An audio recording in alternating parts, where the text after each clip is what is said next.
damos la bienvenida a nuestros amigos de Legal NEA.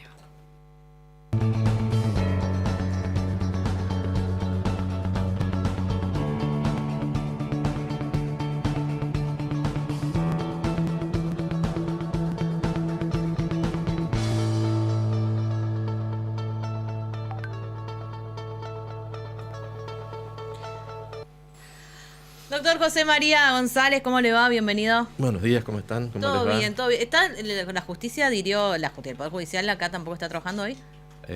Aclaro para los colegas por ahí inadvertidos, justicia provincial no, pero paradójicamente la justicia federal sí. ¿Cómo es eso? Y bueno, son diferentes interpretaciones del reglamento, evidentemente. La justicia federal del Chaco no está trabajando. Estamos hablando de juzgados federales, cámaras federales de apelaciones, tribunales orales federales. La justicia federal de Corrientes, por lo menos hasta hace un ratito, estaban trabajando. Y bueno, la discusión es si necesitan una orden de la Corte Suprema para poder aplicar el feriado o no.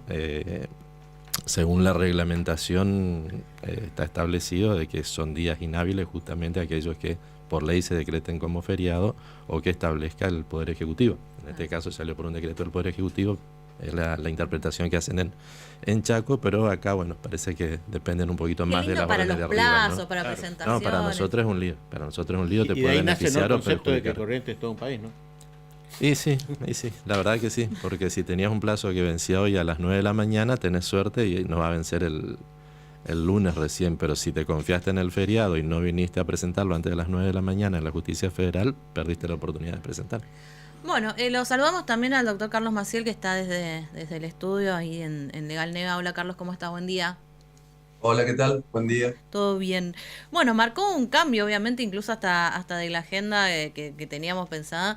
Y ayer, bueno, obviamente todos estábamos atentos a esto. Y surgen un montón de cuestiones porque esto, más allá de la repercusión política, social, estaría, digamos, entrando en el ámbito judicial y esta persona va a ser en su momento juzgada por un delito, ¿no? Y una de las preguntas que creo que ayer Pablo hacía en el grupo, que la verdad no se me había ocurrido decir, se habla de un intento de magnicidio.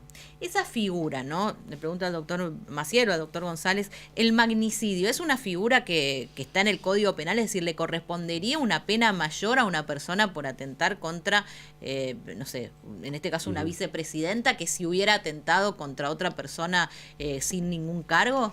No sé, Carlos. Sí. Sí. ¿Es mayor la pena?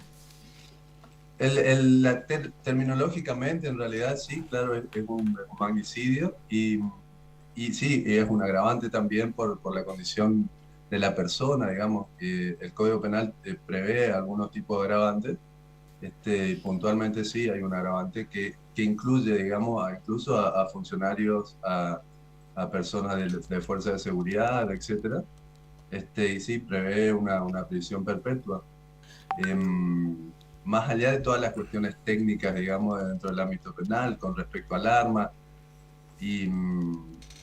o más allá también de que seguramente este juicio, o el abogado, algún abogado defensor del atacante o el agresor, digamos, va a llevar hasta las últimas consecuencias, seguramente a tribunales internacionales. Perdón, ¿es perpetua aún si se tratara de un intento? Bueno, ahí es, en este caso estaríamos hablando de una tentativa, ¿no es cierto? Una tentativa que por una razón X no se consumó el delito, que no es el desistimiento del autor. Uno puede intentar cometer un delito, pero llegado el momento se arrepiente, se vuelve atrás, tiene una sanción más leve, digamos, ¿no?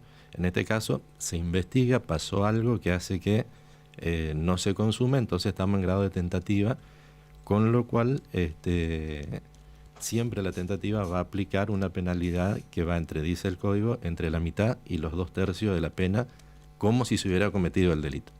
Después viene toda una discusión que no nos ponemos de acuerdo los abogados, pues depende del lado en que estemos, la mitad y los 2/3 de cómo se cuenta, pena, digamos. Claro. ¿No? Pero lo mismo, o sea... ¿Pero la perpetua que es en la práctica son 30 años o no? En la práctica, ahí primero que hay que distinguir lo que es la prisión de la reclusión perpetua para cualquier delito.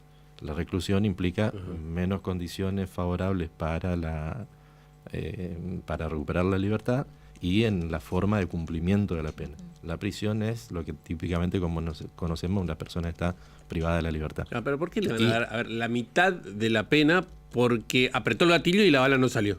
Bueno, porque está establecido de que porque la intención fue matarte, digamos, no salió nomás la bala. Lo que se castiga es la conducta y el resultado provocado, digamos. Entonces, digamos, el artículo, esto es una cuestión de seguridad jurídica, digamos, obviamente que sí. Pero creo que no estamos quedando, o sea, concreto la respuesta. El código habla de que es homicidio el que matare a otro. Si no lo mataste no es homicidio, con lo cual tenés otra figura que es el de la tentativa. Ahora, esto recién estamos viendo una puntita del hecho, quién es el autor, cómo fue la dinámica.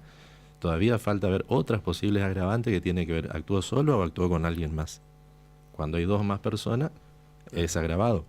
Actuó por un precio, alguien le ofreció pagarle algo, es agravado. Actuó con la ayuda de alguien, entramos en la teoría respecto de los partícipes del delito.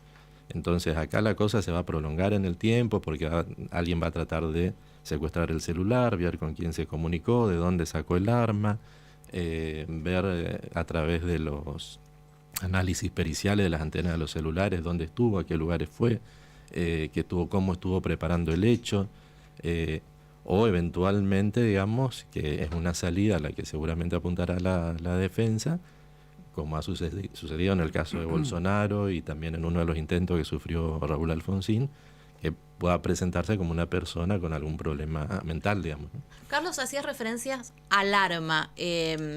Al principio se pensaba que podía ser una réplica, un arma de juguete, después, según la información que insisto, todavía no hay una información oficial a esta hora, me parece que debería haber, o desde la justicia, o quien investiga, o desde el Ministerio de Seguridad, ya algún canal, digamos, de formalizar todo lo que se sabe, pero aparentemente es un arma real que incluso tenía balas en la recámara. ¿Influye en algo que sea un arma real, que no haya sido de juguete o una réplica, que haya estado cargada? ¿Se va a peritar para ver si la persona sabía que ese arma funcionaba o no? ¿Cómo es todo ese tema? Claro, y esta cuestión, y por ejemplo, a Gustavo va a quedar indignado con esto, pero sí, también... Gustavo se indigna con todo, así no te preocupes. No digo porque, por ejemplo, si el arma, incluso si fuera un arma de verdad, digamos, y tuviera la bala, pero el sistema del arma no funcionara bien, y él lo supiera o no, todas esas cuestiones influyen respecto también a la tipificación penal del delito, digamos, o en el caso más extremo, si fuera un arma de juguete, digamos. Incluso y si la persona tenía la intención de matarle, pero le dan un arma que no es idónea, o un arma de juguete, cambia también toda la tipificación penal. Pero hay otras cuestiones y que son llamativas. La persona, digamos, del agresor y todo su contexto, su ideología política, entiendo que es vinculada al Partido Obrero Alemán, digamos, del nacionalsocialismo, etc. Da un contexto de mayor gravedad, incluso un contexto internacional, y de hecho varios expresidentes se expresaron en ese sentido, digamos, respecto a atacar una ideología política también. Claro. Y cómo se usa eso, ¿no? Y si es cierto, por supuesto, que fuera eso, o fuera una persona desequilibrada y que quisiera actuar de forma deliberada y autónoma. Claro, Carlos, esto me da pie, doctor González, porque desde que pasó todos, o muchas veces hemos escuchado, seguro que se trató de un loco suelto, ¿no? Así, vulgarmente, de un loquito suelto. ¿Puede existir la posibilidad de que se plantee, no sé, si esta persona está, digamos, en sus cabales, ¿no? Y entrar en ese debate si es imputable, inimputable? Yo creo que los antecedentes son ilustrativos en este sentido. En el atentado en su momento de Juan Pablo II, la persona que intervino, Aliaca creo que se llamaba, tenía un componente ideológico, pero también tenía otro componente que tenía que ver con algunas dificultades mentales, digamos. Uno de los intentos que sufre Raúl Alfonsín es por una persona que también tenía dificultades o problemas mentales efectivamente comprobados previos al momento. Y en el caso de Bolsonaro entiendo que también la cuestión de poder muchas veces, como es algo muy expuesto frente a personas que tienen algún tipo de dificultades de esto o de convicciones profundas en algún orden ideológico y demás, puede provocar este tipo de reacciones que seguramente después, al momento de la defensa, habrá que evaluar si influyeron o no influyeron en esta decisión, porque ahora si la persona estaba sin poder tener conciencia de su conducta, de lo que estaba haciendo, se podrá plantear que es inimputable. Entonces vamos a estar diciendo que la persona quedó internada en un instituto de seguridad o cosas así, pero que no va a cumplir una pena privativa de la libertad, ¿no? No sé si o una condena. Claro, no sé si se confirmó o no, Carlos, que sería de nacionalidad brasilera. ¿Cambia en algo que sea brasilero, aunque esté nacionalizado o no? ¿O influiría en algo la nacionalidad de la persona? En principio no. La cuestión penal, en líneas muy generales, siempre son territoriales. Digamos, si se produce un delito en Argentina, no importa la nacionalidad del autor, en principio, repito, se lo juzga en Argentina y bueno, y más allá de que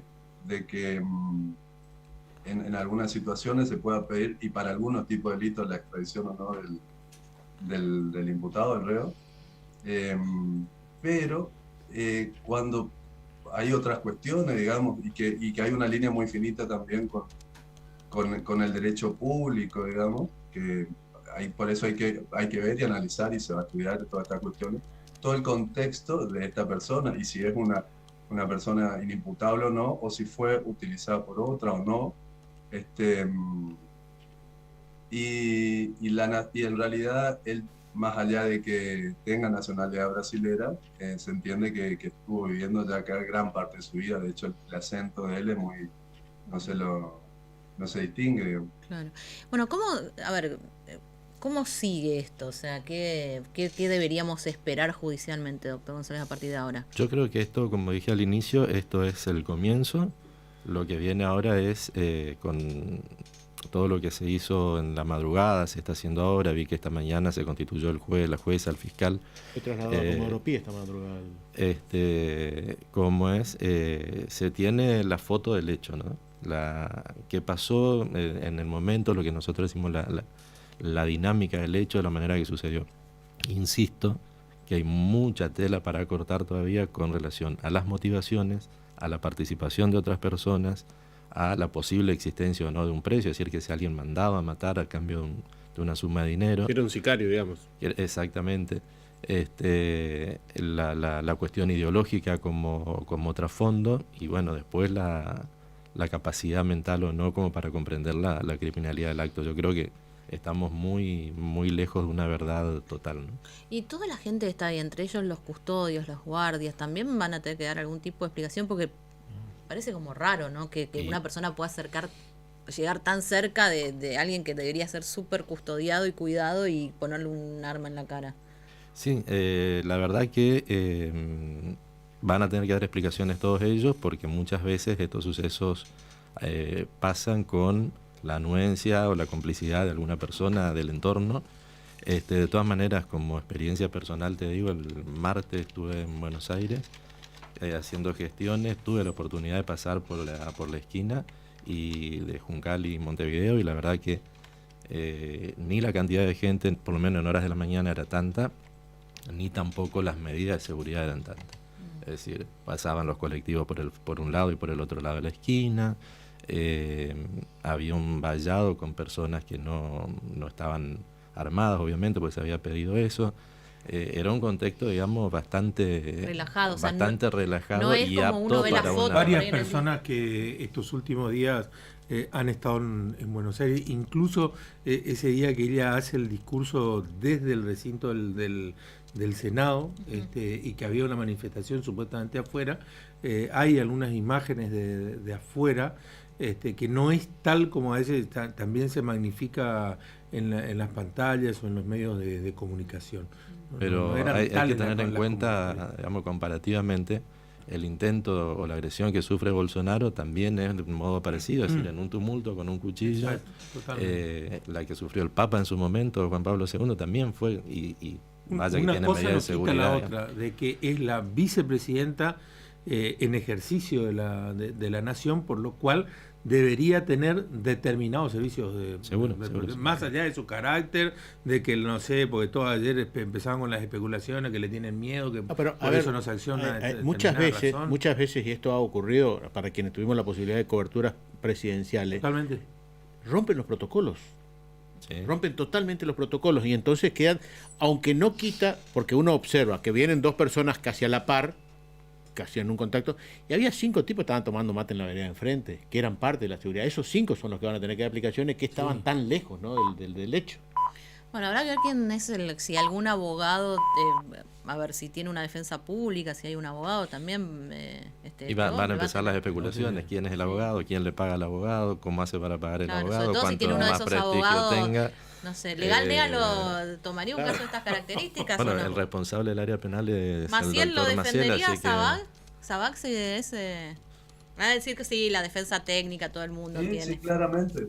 Porque bueno, como manifestábamos hoy, podría ser, por ejemplo, una persona inimputable y debería ser otro, o sea, y que se lo juzgue como una persona sin algún tipo de inestabilidad, y bueno, la condena que tenga podría no ser Ya la lo está adecuada. defendiendo. No, yo creo que, a ver, se está interpretando siempre socialmente que los abogados vamos a ir para que lo declaren inocente, ¿sí? Y creo que la defensa técnica no tiene esa única finalidad. La defensa técnica básicamente tiene que garantizar que la condena sea justa, ¿sí? Sobre todo en este tipo de hipótesis donde una persona puede perder la libertad de por vida. Totalmente. Donde quedar libre puede significar un riesgo para él, para terceros. Entonces la defensa técnica tiene que apuntar a que la condena, si lo hubiera, sea justa. Doctores, muchísimas gracias. Buen fin de semana. Ustedes igualmente. Hasta luego. Hasta luego, Tere. Nos vamos a la pausa.